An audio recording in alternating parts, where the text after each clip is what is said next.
और वर्तमान में ये पहाड़ी ढोंग धतूरे लोग कहते हैं हम भी तो आदिवासी है। काहे के आदिवासी है? बिल्कुल नहीं है। यहाँ पर ये लोग पहाड़ी है, हम भी आदिवासी है नहीं है। होंगे आप आदिवासी किसी दूसरे देश के, दूसरे देश के आदिवासी हो सकते हो, लेकिन भारत देश के मालिक हम इस बात को नहीं सुनना चाह रहे, भुखला मरना चाह रहे हैं। तो ये बहुत थोड़ी सोचने की बात है। मेरे भाइयों थोड़ा समझने का प्रयास करो। हम सभी साथी बोलते हैं जल जंगल जमीन हमारा है, हमारा है, हमारा है, लेकिन आज की तारीख में हमारी इन बातों को कोई भी सुनना ही नहीं चाहता है, समझना ही नहीं चाहता है, क्योंकि वो अच्छी तरह से जानते हैं कि जब मुगल काल आया उस समय में अंग्रेजों की, मुगल काल आया उस समय में आदिवासियों की जो जल जंगल जमीन छीनने की बात आई तो इन लोगों ने उन गुलाम किया और मुगल काल को यहां से इंटर ही नहीं करने दिया, अनुसूचित क्षेत्र में प्रवेश ही नहीं करने दिया। उसके बाद में अंग्रेजों की बात आई।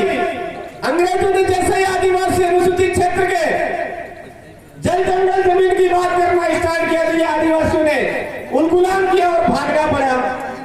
राजा रजवाड़ों की बात आई, उस समय आदिवासियों ने उन गुलाम किया और उनको भागना पड़ा। और वर्तमान में कमल कांग्रेसी सरकार जो है उन्होंने भी चालू कर दिया है जल जंगल जमीन छीनना। अभी मैडम बता रहे थे कि हम भी हमारे पूर्वजों को ढूंढते हैं, हम भी कहीं ना कहीं जंगलों में थे। अरे यहाँ पर आने वाला हर अधिकारी यही कहता है, लेकिन हमारी लड़ाई यह है, यह शेड्यूल 5 अनुसूची का इलाका है। ये प्रतापगढ़, डूंगरपुर, बांसवाड़ा, उदयपुर और सिरोही जिला हमारे बाप दादों का है। इस इलाके के आदिवासी ना मुगल काल से डरे हैं, मुगलों को यहाँ से खदेड़ा है। इस इलाके के आदिवासियों ने अंग्रेजों की गुलामी नहीं की है। इस इलाके के आदिवासियों ने राजे रजवाड़ों की गुलामी नहीं की है। और वर्तमान में ये पहाड़ी ढोंग धतूरे लोग कहते हैं हम भी तो आदिवासी है। काहे के आदिवासी है?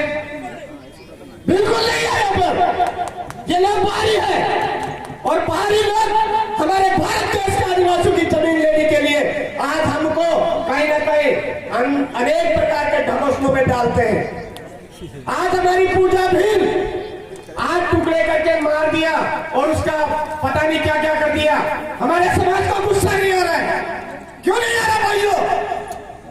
एक आदमी को जबरदस्ती खेत में काम करने के लिए बुलाया जाता है, वो काम पे नहीं जाता है 2 दिन, तीसरे दिन जाता है। तीसरे दिन उसके साथ क्या होता है? लेडीज के कपड़े पहनाए जाते हैं। लेडीज के कपड़े पहना करके उसके साथ गलत काम किया जाता है। गलत काम करने के बाद में उसको मार दिया जाता है करंट लगा करके। अरे मेरे भाइयों, गुस्सा आता है कि नहीं आता आपको? आपको कहीं क्रोध आता है कि नहीं आता है? भारत देश के मालिकों के साथ में ऐसी घटनाएं हो रही है मेरे भाइयों, कैसा गुस्सा नहीं आ रहा है? इतना बताया, गांव गांव घर घर जाकर के बताया, अरे ये वो नरका कितने पास है, 5वीं पास है कि 3री पास है कि 2री पास है। गांव गांव घर घर जाकर के बताया इन साथियों ने। वो एक खेमरा जी, खेत सिंह जी, वो कितने पास है उनको उसका भी बताया जाकर के। ये थावर भाई का बताया कि ये कहां तक पढ़ा लिखा है, इसने क्या क्या कर रखा है। फिर भी हमारे समाज को गुस्सा नहीं आया, गुस्सा नहीं आया। और जो हमारे समाज के आदमी को लेडीज के कपड़े पहना करके उसके साथ में गलत काम करके हत्या कर रहे, उनको हम लोग वोट दे रहे। आज ऐसे गुलाम बन गए क्या मेरे भाइयों हम लोग? और दूसरे लोग हमको सलाह देते हैं कि आदिवासी, हम भी आदिवासी नहीं है। होंगे आप आदिवासी किसी दूसरे देश के, दूसरे देश के आदिवासी हो सकते हो, लेकिन भारत देश के मालिक हमें, हमारे बाप दादाओं ने लड़ाई झगड़ा करके कुछ भी करके ये जमीन बचाई है। इस भारत देश के जब देश आजाद हुआ 60% जमीन हमारे आदिवासियों की थी। आज की तारीख में आदिवासियों के पास 3% जमीन रह गई और ये गया है जमीन। कहीं ना कहीं ये बाहरी लोगों ने आकर के हमारे साथ खेल खेला, ये धर्म का ढोंग हमारे साथ खेला मेरे भाइयों। इसलिए हमको धर्मों से दूर रहना है। हमारे सिलाबासी का समय नेजा वापस पकड़ना है, दूसरे नेजे भगाने हैं हमको बाहर। हमारे माता जी के ऊपर लाल नेजा लगता है, लाल नेजा वापस लगाना है।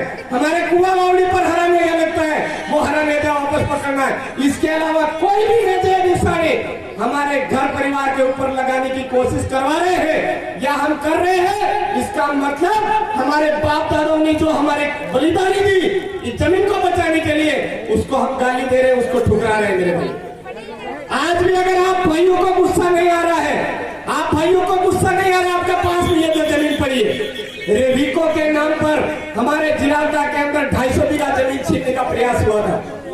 आज जो मीटिंग हुई पूरी इसी तरह से मीटिंग हुई और मीटिंग में हमने बताया ये जमीन मरना मंजूर है हमको, लेकिन ये जमीन हम नहीं देंगे। गांव वालों आप तैयार हो कि नहीं हो?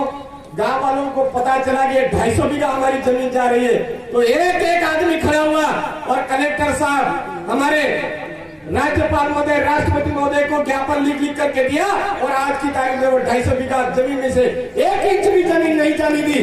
वैसा वैसा हमारे यहाँ भी हो रहा है। हमारे भाइयों, ये जो हमारे आसपास आज खाली पड़ी जमीन दिख रही है, इस जमीन पर प्रतापगढ़ जिले के जो गेंडे नेता है, उन गेंडे नेताओं में आपके इधर का भी गेंडा है, उस गेंडे नेता की नजर है, इस जमीन को बेचने की तैयारी कर चुका है।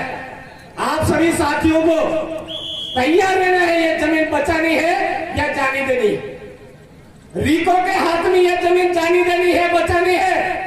बचाने वाले कितने जने हैं? हाथ खड़े करने के। मां बहनों को इधर अभी भी समझ में नहीं आया, ये हम जहाँ खाली पड़ी जितनी भी जमीन दिख रही है, ये जमीन रीको के हाथ में जाने वाली है, जंगलात में जाने वाली है, कंपनी को जाने वाली है। आप ये जमीन जाने देना चाहते हो या बचाना चाहते हो? बचाने वाले कितनी जनी है? ये है लड़ाई हमारी। अब ये जमीन अगर बचाना है तो कानून की जानकारी होनी जरूरी है।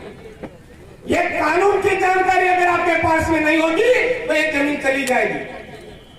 हमारे यहाँ के सरपंच साहब हमारे साथ में हो सकता है अभी हो, लेकिन जैसे ही केंद्रीय नेताओं का फोन आएगा वो उनके साथ हो जाएंगे। लेकिन मेरे भाइयों, घबराना नहीं है। न लोकसभा न विधानसभा, सबसे ऊंची ग्राम सभा आर्टिकल 13(3) के तहत ग्राम सभा को आज भी, रूढ़िगत ग्राम सभा को आज भी पावर है। हमारे गांव के अंदर जितनी भी खाली पड़ी जमीन हमारी है, बिना कलेक्टर की पूर्व मंजूरी के हमारी जमीन हस्तांतरित नहीं हो सकती है। और कलेक्टर साहब की जिम्मेदारी है, आज की तरह पूरे गांव को बिठाएंगे, बिठाने के बाद में प्रस्ताव लेंगे या आप जमीन देना चाहते हो या नहीं देना चाहते। हमने अगर बोल दिया हम जमीन देना चाहते हैं तो जमीन चली जाएगी। हमने अगर बोल दिया 1 इंच भी जमीन नहीं देंगे तो नहीं जाएगी। मेरे भाइयों, जमीन रहेगी तो हमारा आगे का वंश चलेगा, हमारे आगे की पीढ़ियां चलेगी। अगर जमीन ही नहीं रहेगी तो हमारी आने वाली पीढ़ियां किधर जाएगी, ये हमको दिमाग लगाना है। मेरे भाई, यहाँ पर जमीन अगर हमने दे दी तो कल जाकर के आज जो मामले में घटना हुई हमारे इस इलाके में भी होती है, वो हो जाएगी ऐसी। क्योंकि आदिवासी कभी भी हैवान में नहीं उतरता है। ये हैवानियत जो है बाहर के लोगों की है, बाहर के लोगों के अंदर है ये हैवानियत। आपको पता होना चाहिए एक आदमी के साथ में गलत कर रहे हैं, इससे घटिया काम और क्या हो सकता है। हमारे बीमा पास करवाने के नाम पर संतोष भील को मार दिया चित्तौड़गढ़ के अंदर। वो कौन सी जाति का शब्द है उसको?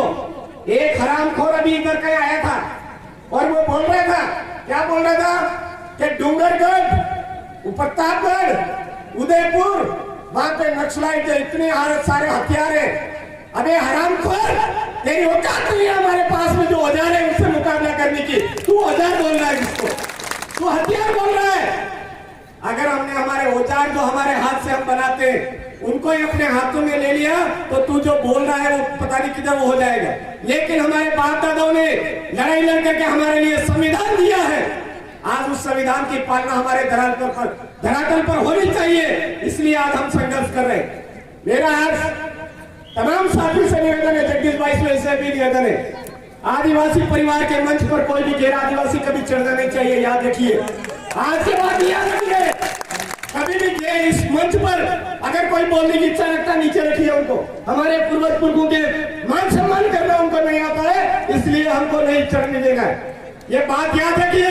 इन हरामखोरों ने हमारे समुदाय के साथ में बहुत गलत किया है। हम सबको कमल कांग्रेस का इस एरिया से सूखा साफ नहीं करेंगे तब तक हमारे बाप दादों की कुर्बानी कमाने का जो काम है वो हमको नहीं मिल पाएगा। मेरे भाइयों, अभी हम दौड़ दौड़ करके बार बार कमल कांग्रेस पार्टियों की बात कर रहे हैं, तो हमारे भाइयों को बुरा लगता है। अरे भाइयों, बुरा लगता है तो जिस टाइम में पूजा बिल की हत्या हो, उस टाइम में वो खबर सुनते हो आप, उस टाइम में आपके कलेजे के अंदर ठंडक कैसा पड़ी रहती है। जिस टाइम में हमारे संतोष बिल का बीमा के लिए मार दिया जाता है, उस टाइम में कलेजे पर ठंडक कैसी रहती है। हमारे शेड्यूल एरिया के अंदर जितने भी सरपंच है उनके लेटर नहीं जाते, जितने भी जनपद सदस्य उनके लेटर नहीं जाते, प्रधानों के लेटर नहीं जाते। तो हमारे ये कमल कांग्रेस की जो सरकारें हैं, ये कहीं ना कहीं हमारे को आज पशुवाड़े का लॉलीपॉप दे रही है, कभी टंकी ट्यूबवेल का लॉलीपॉप दे रही, पता नहीं कौन कौन सा लॉलीपॉप दे दे के हमको बेवकूफ बना रहे मेरे भाइयों। इसलिए इस कमल कांग्रेस की सरकार का सूखना साफ होना चाहिए। हो सकता है मेरी वाणी किसी को ठेस पहुंची हो। मेरे समुदाय को क्या करना है क्या नहीं करना है, हमारा आदिवासी परिवार, हमारा समुदाय तय करेगा। दूसरे ज्ञान देने की जरूरत नहीं, दूसरे ज्ञान को मानना भी नहीं है मेरे भाइयों। इससे आशा और विश्वास के साथ में आप तमाम साथियों को जय जवान, जय आदिवासी, जय भील प्रदेश, जय संविधान, जय भारत। खूब खूब जोहार।